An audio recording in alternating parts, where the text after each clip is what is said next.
Members of the body, I rise as a no because of the policy language that's been inserted into specifically page B5, line 24, which states that the legislature intends for the Department of Health and Human Services to eliminate the policy of 12 months continuous eligibility for Medicaid expansion. This policy idea was thoroughly vetted in our HHS committee and was defeated on a bipartisan vote because it's awful policy. Now this zombie policy is back, inserted into the budget and asking HHS to do by rule that which we as a legislature rejected. For those of you who have objected all session long to unelected administrators circumventing our legislative authority, this should be an easy no.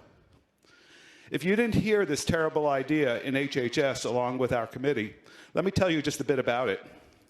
In committee, there was one proponent, an out-of-state dark money group, who flew its spokesman in from South Florida to tell us how Montana ought to work. Opponents included numerous Montana groups, advocates for children, hospitals, doctors, health insurance company, Native Americans, and many others. The reason that our committee rejected this idea on a bipartisan basis is because it hurts Montana families, and especially children.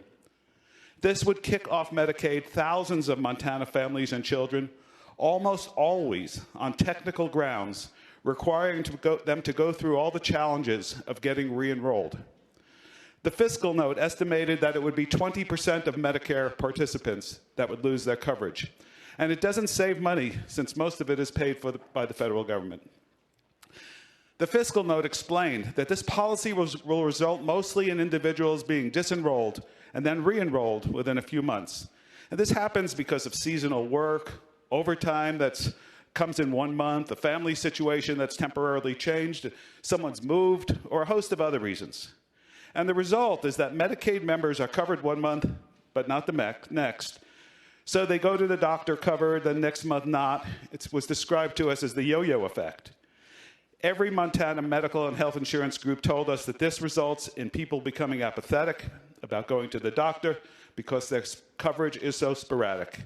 And that, in turn, creates a disincentive to seeking care, especially preventative care, which catches health issues before they become a problem.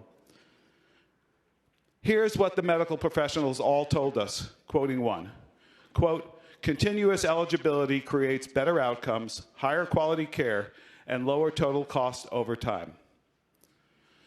Eliminating continuous eligibility is also moving away from a private insurance model and regresses to the time when Medicaid members had to constantly reapply for benefits. It also adds to the bureaucracy of HHS and will lead to more bureaucracy, not less. It's putting government between people and their health care. I've heard the expression all session long, it's for the kiddies. And as we approach sine die, let's remember that the 67th legislature will be judged, most of all, by how we treated Montana's most vulnerable citizens, especially children. It's hard to imagine a bill that is more harmful to the kiddies than this one, where we'd be asking unelected bureaucrats to do what we've soundly rejected in our legislature on a bipartisan basis. 1 minute. Vote no on this bill. Thank you.